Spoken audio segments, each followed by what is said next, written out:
বল শালা, বল ট্রেন কোথায়, বল শালা। এই নে তোর চেন। বাবা, তোর প্রশংসা করতে হয়। মেয়ে হয়ে হাইজ্যাকারকে যেভাবে শাস্তি করলি, তুই এই কৌশল শিখলি কোত্থেকে? আমার বোন আমাকে আত্মরক্ষার সব কৌশল শিখিয়েছে। তোর বোন কি ব্ল্যাক বেল্ট নাকি? না, আমার বোন সুরক্ষা নামের এনজিও ফিজিক্যাল টিচার। ওই এনজিওতে আপুর সঙ্গে দেখা করতে কালই যাব। হুট করে গিয়ে আপুকে একটা সারপ্রাইজ দেব।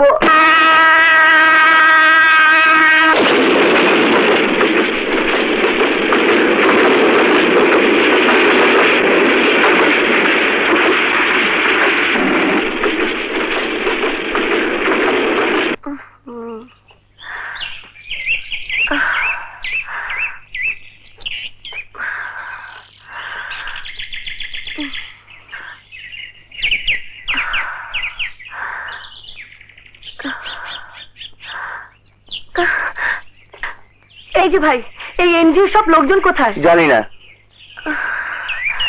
জানি না।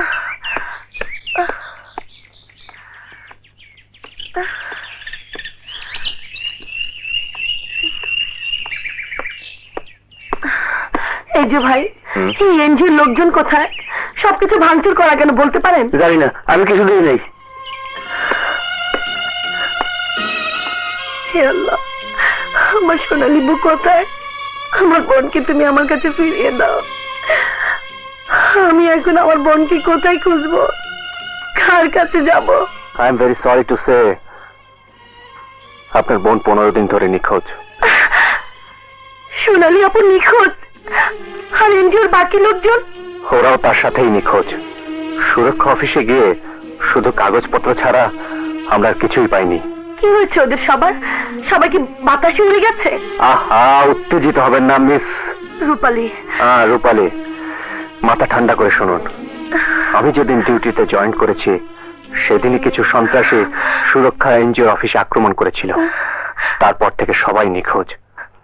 তাদের খুঁজে পাবার চেষ্টা চলছে, বাট এখনো কাউকে পাওয়া যায়নি। প্লিজ ওসি সাহেব, আমার বোনকে খুঁজে দিন। ও ছাড়া এই দুনিয়াতে আপন বলে আমার আর কেউ নেই। I am very sorry. দেখুন, এই মুহূর্তে এর চেয়ে বেশি কিছু আমি আর বলতে পারছি না। তবে সোনালীর খোঁজ পেলে আমি আপনাকে ঠিকই জানাবো। বাই দ্য ওয়ে, কোথায় উঠেছেন জানতে পারি? ভেবেছিলাম আপুর সাথেই থাকবো, কিন্তু এখন তো কিছুই বলতে পারছি না। যেখানেই থাকুন, থানায় 2 দিন পর খবর নেবেন। ওকে? ঠিক আছে, হাসি। শুনুন, জি? আপনার মতো সুন্দরী একা মেয়ে মানুষের জন্য এই এলাকাটা নিরাপদ নয়। সম্ভব হলে থানায় ঠিকানাটা রেখে যেখান থেকে এসেছেন সেখানেই ফিরে যান। নিজের বোন নিখোঁজ জেনে আমি কি করে ফিরে যাই ওসি সাহেব? আপনার মানসিক অবস্থা আমি বুঝতে পারছি, কিন্তু আমাকে নিয়ে ভাববেন না। নিজেকে রক্ষা করার মতো শক্তি আর সাহস দুটোই আমার আছে। হাসি। ওকে।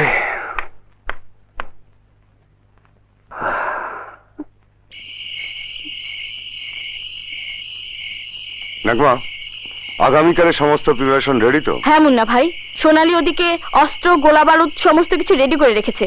আচ্ছা ঠিক আছে, যাও শুয়ে পড়ো। আচ্ছা।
সব ব্যথা আমি ভুলে গেছি। তুমি পাগল না আর কিছু? কেন এই গুলির হাত থেকে আমাকে বাঁচাতে গেলে মুন্না?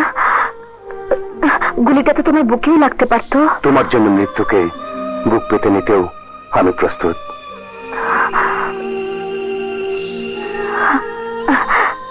ক্যাম্পে ফিরে ভালো করে ব্যান্ডেজ করে নিও।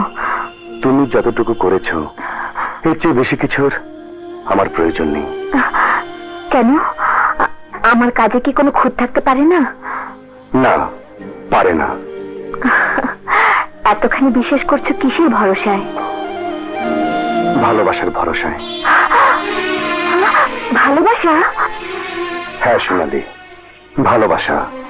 মনের অজান্তে কখন যে আমি তোমাকে ভালোবেসেছি আমি আমি নিজেই তা বলতে পারবো না। আমাকে কথাগুলো না বলে অন্য কোনো মেয়েকে বললে হয়তো তোমার প্রেমে পড়ে যেত। কেন? তোমার অসুবিধা কোথায়? আমি কি তোমার যোগ্য নই? যোগ্যতার বিচারে আমি তোমার অযোগ্য মুন্না।